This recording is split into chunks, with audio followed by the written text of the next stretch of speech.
اهلا بيكم في قناتكم قناه قصر الشطرنج. زي ما عودتكم هنشوف الجوله الثانيه من بطوله عدلي الكلاسيك. طبعا الجوله الاولى لعبت مع زي ما قلت لكم مع 1519 عمر احمد وكسبت الحمد لله. طبعا خلي بالكم اليوم الثاني بقى بيختلف. ليه اليوم الثاني بيختلف؟ اليوم الثاني عندك جولتين، جوله الساعه 1 وجوله الساعه 6. اول جوله اللي هنشوفها دلوقتي كنت بلعب باللون الاسود وبلعب مع استاذ فيصل محمد من ليبيا بتقييم 1723. طبعا ازيد من اللي فات، يعني ازيد من اللاعب اللي قبليه. طبعا انا بصيت بص عليه قبل ما العب، لقيت انه بيلعب حاجات اشكال زي دي 4 ان اف 3 سي 4 وساعات بيخش في الكتالان. فبصيت بصه بسيطه وقعدت حضرت على الكتالان. انا كده كده بلعب تحضير على الكتالان مش معروفه قوي برضه.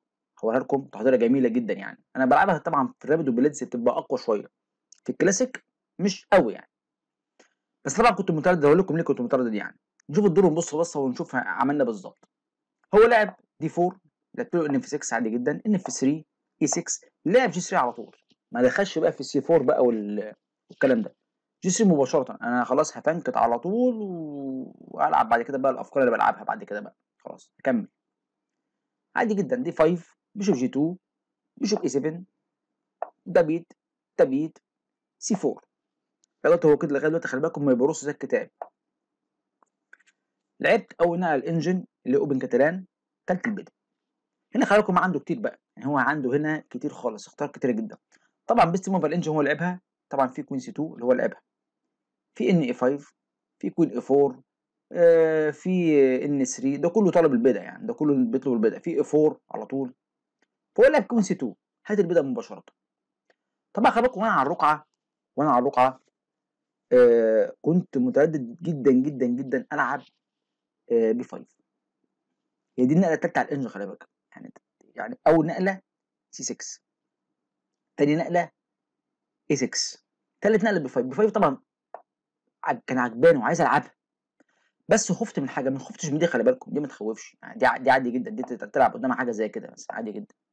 ولو اكل كده بتاكل، ياكل بتلعب الخ واحد. دورك كويس، دورك انت احسن الاسود يعني، معاك تفوق 4 من 10. بس ما خفتش من دي، خفت من دي لان انا هي دي اللعبه الاساسيه عليها. طبعا هنا في عندك اختيارين، في عندك تلعب حاجه زي كده ودي مش فاكرها قوي، في عندك تلعب حاجه زي بي 7 وبرده مش فاكرها قوي. فخفت ان انا العبها واخش في متاهات، يعني انا قلت هلعب كده بياكل حاجات زي كده اعتقد، بس ما اعرفش، لا هم مش حاطين الاكله، بيقول لك يلعب حاجه زي كده، قال تلعب سي 6، يلعب بياكل كده، تاكل ده يمكن، عك بقى كتير بقى. وفي النقله الثانيه انك تلعب حاجه زي لما يلعب اي 4، تلعب بيشوب بي 7 على طول، وياكل كده، تلعب قال اي 6، قال حاجه زي كده، قال ولو اكل تاكل بالحصان. انتوا كده مساويين في البيادق، مش بس هو ممكن ياكل ده كمان دلوقتي. دي اللي ما عجبتنيش فيه قوي بقى، وتلعب كده يرجع تاني تلعب انت هتخسر بدأ ليه في الاوبننج؟ مش فاهم يعني مش فاهم غلط، مش فاهمها يعني. المهم قلت لا، انا مش هخش في بي 4، انا هلعب اللي انا عارفه. ايه اللي عارفه؟ ان انا تاني على الانجن اي 6، ولو اكل بطلع عليه بتيمبو، فلعب اي 4، قلت تمام زي الفل. لعبت هنا النقله الرابعه على الانجن، المفروض هنا العب خلي بالكم الصح، يعني العب بيشوب بي 7، ولما ياكل البدأ بلعب بيشوب سي 6. خلاص عدلت الفيل بتاعي كده على مرتين، وبعد كده بطلع بحصاني كده في كده في كده، افكار موجوده يعني. لعبت النقله الرابعه على الانجن هنا بي 7 عادي جدا، طلع بالحصان بزياده. هو خلي بالكم هنا طبعا لو اكله مش حلوه، ليه؟ لو اكله بتلعب برضه بي 5، طبعا ما يقدرش ياكل، بتاكل طالب بزيرو وطالب رخه تحت، طبعا ما يقدرش، بدوره مش حلو، بيرجع يضطر يرجع هنا، هو تطلع بفيلك خلاص، دورك زي الفل، فيلك تلعب بسرعه. طبعا هو ما لعبهاش طبعا، هو يعني الراجل يعني فاهم، يعني لعب حصان 2، هات البدأ بزياده. هنا كان اللي بتلعب طبعا المفروض بتلعب بي 6، وهو يلعب حاجه زي كده وتطلع تمشي تحط هو زي حصانك هنا هو، يعني مثلا حاجه زي كده، يعني بيقول لك تلعب بي 6، تلعب ان اي 5، تاكل وتسيب له، دي عادي جدا اللي بتلعب يعني، تاكل ده اللي موجود يعني. و معرفش يعني بيرجع، لو رجع فيه ضغط ولا ايه مش عارف، تلعب حاجه زي كده بيقول لك يعني. ودورك كويس، كويس ليه مش عارف، اتخسر فرق بس ما اعرفش ايه اللي كويس فيه يعني. اكيد طبعا فيها يعني، اكيد في تطور، انا مش دارس برضو قطرين قوي عليها على فكره. ممكن في المستقبل ادرسها بصراحه، حاجه زي كده يعني. انا لعبت نقله معرفش هي موجوده على الداتابيس رقم واحد. على الداتابيس رقم واحد، لكن تيجي تبص على الانجن ما تلاقيهاش خالص في اول 5 نقلات.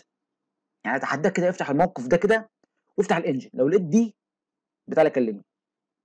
في داتابيز رقم واحد النقله الاولى على الانجن هي على داتابيز سي 5. هي مش حلوه يعني، بص انت تلعبها مع تفوق واحد دلوقتي. ما ده اللي مستغرب انا، الداتابيز ده غريبه جدا يعني. الداتابيز دي سي 5 دي اتلعب عليها كام ماتش تقريبا؟ اتلعب منها 38 ماتش، حاجه زي كده تقريبا يعني. بس في الانجن مفيش، يعني يعتبر وحشه، بس انا بعملها تحضيرها في الرابد والبيتس بصراحه. فقلت لا اجربها في الكلاسيك، مش ايه يعني هخسر بيها يعني. سي 5.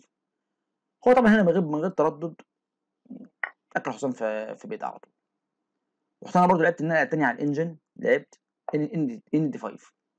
قافل الفرق ده كده هو عشان اعرف العب ايه ب 6 واطلع بالفيل بتاعي براحتي، ما يبقاش الفيل ايه مهدد الرخ.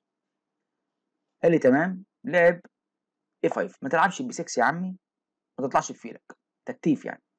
قلت له اه. طب انا مش هلعب ب 6 يا استاذ فيصل، انا هلعب ب 5 على طول بقى، انا مفتري، هات حصانك. طبعا اجباري يعني، لو مش بحصانهم كده دوري احسن، لو مش طبعا مش حاجه زي كده مثلا اطلع بالفيل وخلاص دوري كويس زي الفل وخلاص. دي ممنوع، مربى ده ممنوع، اجيب رخ واحد وخلاص زي الفل بقى.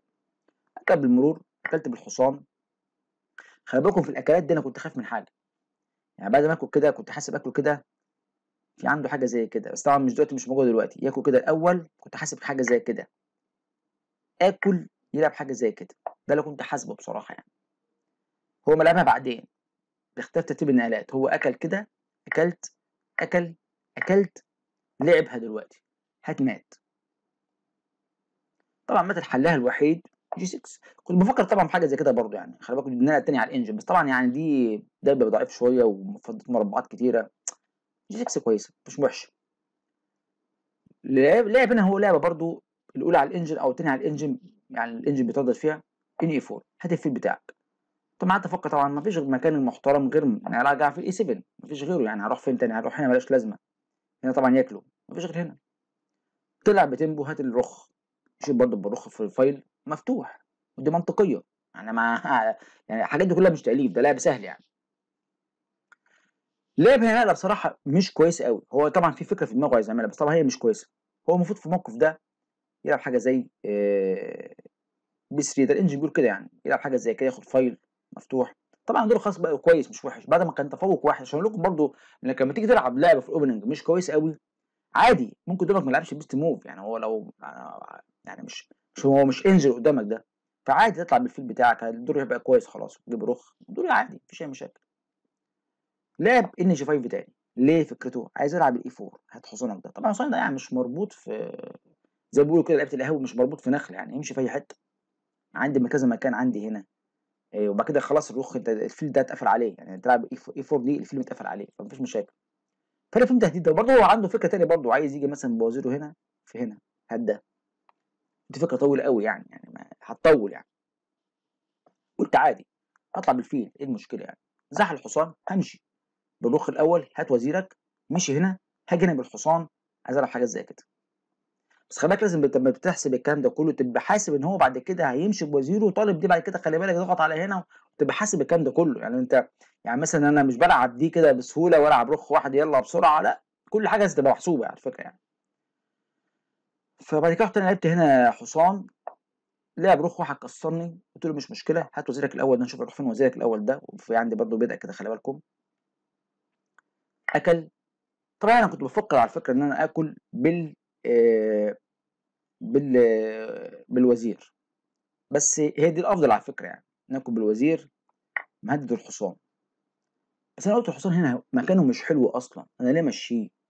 يعني ليه امشيه او اخليه مثلا يحميه، او مثلا يخليه يحميه كده هو ويعمل عليه هجوم؟ الفيل ده اصلا ميت، الفيل ده محبوس كده، خلي الحصان محبوس. قلت لا انا اكل بايه؟ بالفيل احسن، عادي، ايه المشكله؟ انا كاتب الفيل وافكاري كلها موجوده. هات وزيرك برضو، هات ده، ودي نشوف فيها ايه. طبعا لعب البيست موبايل انجن كوين في 3، هات البدا دبكش. طبعا انا لعبت خلي بالكم النقله الثانيه على الانجن، بس طبعا فكرت فيها كتير برضو، لان هي برضو يعني عايزه حساب كتير برضه، يعني لازم تفكر فيها كويس. ونقله منطقيه اف 5. هات البدأ ده. هتقولي ما احمل الحصان، لا ما انا هاكل الحصان الاول بعد كده هاكل ده بالفيل. هاخد بدأ منك كده اجباري يعني. وطبعا ما اقدرش ياكلني خلاص، ما مربوط على الفيل. ودلوقتي انا عايز بدأ كمان، يعني عايز كل حاجه. انا عايز بدأ، عايز بدأ ده دلوقتي، عايز اكل ده واكل ده مباشره، وعايز كل حاجه. هو بصراحه لعب هنا لا انا مش متوقعها. انا كنت هنا متوقع في الموقف ده بصراحه. وخلي بالكم لو مشوا بزيرو كده ولا حاجه بياخد جيش مات في 2. هات ده واخد ده مات بمات على طول، ما فيش هزار. انا هنا كنت متوقع بصراحه ان هو يمشي مثلا برخه مثلا، حاجه زي كده، ويسيب لي البدأ ده بصراحه. كنت هيسيبه لي عادي جدا ويحمي ده بحيث يحرر وزيره ويلعب معايا. لقيته بيلعب رخ واحد، حمل بدأ. مش عارف حمل بدأ ليه، ما انا يعني حتى لو كلته ماشي هيبقى دوري احسن، بس عاوز تحط كده طبعا. لا اللعبه البدائيه بس مش احسن حاجه طبعا. كلت فيه في حصان، اكل، كلت بدأ، هيتعمل وزيرك وهتفيلك ده. طبعا مشي اي حته مكان غلط طبعا بياخد مات. يعني طبعا لو مشي هنا طبعا دي بلندر، خلي بالكم. يعني لو مشي هنا دي بلندر. ليه بمشي بحصاني؟ هات وزيرك. وزيرك راح فين؟ راح فين وزيرك؟ مفيش مكان ليه. يضطر يجي هنا يدي لي مات في 2. خلاص هيتخلى عن المربع ده. او كمان خلي بالكم ممكن العب لعبه فنيه برضه، يعني ممكن العب حاجه زي كده برضه، يعني حاجه فنيه كده يعني. بس دي ممكن نرجع ورا تاني، فدي احسن. الحصان دي احسن عشان منال المربع ده، والمربع مفيش مربع تروح فيها خلاص. لو مش هنا خلاص بقى ده مات في 2. طبعا ما لعبش كده طبعا، لعب كوين اس 3. طبعا كلت، اكل، كلت، اكل. طبعا كان ممكن هنا اكل، خلي بالكم هنا كان ممكن اكل كده برضه. خلي بالك فلسفه يعني، بس أنا ما رضيتش العبها يعني واخش في ليه. بس انا قلت ابسط الامور، اخلي كده حصان قدام فيل ومعايا بدأ زياده وربنا يكرمني. كلت، اكل. رجعت بالحصان. حصان في مربع ابيض ما بيطردش، معايا بدأ زياده. هحاول اترجمه. يعني كده معايا تفوق 6 من 10 مش كبير. بس طبعا انت لما بتلعب مع حد وقت ممكن يكون مضغوط سنه بتاع، فممكن انت تطور الدنيا كويس عادي يعني، تعرف تكسب بيها. هات فيلك. انا عايز كده اخد فيل ببلاش، خلي بالكم. انا راجع بحصاني حاطه في مربع كويس، وعايز برضه قطعه دلوقتي ببلاش لان يعني الفيل مربوط على على الملك. مشي بالفيل عادي جدا. دخلت بالايه؟ قواعد اند جيم. لعبتها في الدور اللي فات، لعبتها في الدور ده. طور ملكك. دخلت اند جيم طور ملكك. حط بقى، تحاول تحطه في مربع كويس في الوسط اهو. لعب هات في البدأ بتاعك، حملته بالرخ عادي جدا. لعب اتش 4. دخلت بالملك تاني. لعب رخ اي 5 عادي. دخلت بالملك تاني. عايز العب الاي 5. منعها لي بالاف 4 عادي جدا، ما تلعبش دي. دخلت بملك برضو، عايز اجيب بملك ان هو احمل بدأ ده واحرر رخ بقى. احررها بقى، امشي برخ براحتي بقى واطور حصاني والعب معاه. قال لي كسرني. قلت زي عز الطلب. كلت، اكل. دخلت هات الفيل. مشي. هنا خلاص عرفت ان انا بكسب. هتقول عرفت تكسب ازاي؟ خلاص انا دلوقتي هخش الملك ده. 1 2 3. ده هيقع مع الحصان وخلصت على كده، ومعايا بدأ سالك. على بال ما هو بيعمل بقى قصص ان هو يكون انا جبت وزير. هو خلي بالك ملكه مش بيخش بالسهوله، لسه ملكه عايز وقت عشان يخش هنا ياخد البدأ ده. لسه في فتره طويله جدا. دخلت الملك. دخل بملك. هات فيلك. مشي. دخلت الملك، حجزت الملك بتاعه. ده اول خطوه. تحجز الملك بتاعه، بعد كده تتصرف بقى تشوف البدأ السالك ده هتاخده ازاي. اللاعب دي طبعا عايز يفتح دور بطريقه ازاي؟ عايز يفتح، خلي بالكم، ياكل كده. اكل باي حاجه، يروح لاعب دي ويخش ملكه من الناحيه دي كده يسلك الدنيا. قلت له مفيش اي دخول. اتش 5. تاكل هنا تاكل هنا مفيش مشاكل. تاكل هنا تاكل هنا، ملكك مش بيخش هنا المنطقه دي خلاص قفلت. طبعا اكلته خلاص. المنطقه دي قفلت. وكل بادئ على الابيض. كل بادئ على الابيض. الفيل ده ملوش اي ست اللازمه. مشي بالفيل خلاص. انا هنفذ فكرتي بقى. يلا. يلا نحطه في ايه؟ في 5 عشان يبقى قريب من ايه؟ من الترقيه. وبعد كده هيقع وبعد كده يرقي على طول. جيب الفيل ان هو. يلا بقى عايز ايه؟ عايز حصان هو. قطع البدأ ده وخش الملك اكله على طول كده. الفكره بص، الفكره حاضره في دماغك هتنفذها بسرعه. مشي بالفيل. هات الفيل والبدأ. رجع ورا. بريليانت موف. يلا. عايز ارقي ايه في الخطوه الجايه، وعايز اكل كده، خلي بالك برضو عادي جدا يعني. يعني ممكن اكل وممكن ازق. يعني الاثنين صح مش غلط على فكره يعني. هنا راح طبعا سلم استاذ فيصل والدور انتهى. دور مش طويل. هو طبعا على لما تشوف النقلات بتاعته كلها 45 نقله. طويل سنه مش قوي يعني، بس يعني ايه، افكاره واضحه، ما فيهوش اي حاجه صعبه. هو ما دخلنيش في مشاكل، يعني هو ما عمليش مشاكل جامده. لعب لعبه سهل جدا، يعني ما حصلش بصعوبه في الدور. ليه؟ ما فيش مشاكل حصلت لي، يعني ما لقيتش فيه خطوره. هو طبعا كان عنده يعمل حاجه مشاكل كتيره جدا. فاني حته في المنطقه دي تقريبا، يعني لما نزحت كده اكلت، كان ممكن نعمل مشاكل. بايه؟ بدأ في بدأ، ياكل بدأ في بدأ. اول ما يخلي حصانه موجود ياكل بدأ في بدأ الاول، ابطل اكل بالفيل او بالحصان مثلا، اي حاجه اكل كده مثلا. يلعب حاجات زي كده، كده هو مطرح 1.5. اضطر العب حاجه زي كده مثلا. يلعب حاجه زي كده، يخش بحصان يعني يعمل لي مشاكل، يدخلني في حسابات. هات فيلك دوا بالوزير. حسام ده داخل جاي هنا يجي هنا، يعني في مشاكل كتيره ممكن كانت تتعمل في الدور.